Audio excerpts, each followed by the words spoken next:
Hello Praveen, good morning. यो good जय morning Gorakh, जय गोरख। जय गोरख ल यसो यो जग्गाको अब हल्का इन्ट्रोडक्सन।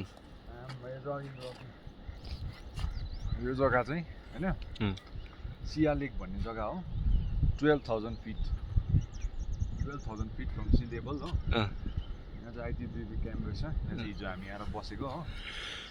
यहाँ चाहिँ अब चारैतिर होइन उम्, हिउँले ढाकेको जग्गा रहेछ, एकदम जाडो जग्गा हो। तर एकदम दामी लाग्यो, जाडै भने एकदम दामी लागिरहेको छ होइन। अँ। जुन चाहिँ यो रोड, यो तलको आइटिबिबी क्याम्पको रोड छ, यहाँ तलको यो रोड चाहिँ सिधै यो गयो तल है? भने केदारनाथ चाहिँ उहीँ हो। कहाँनिर? यो घाम छ नि, घाम अँ, सनराइज अँ, हुँदैछ नि, अँ। सनराइज भएको फेदमा चाहिँ टक्कै केदारनाथ।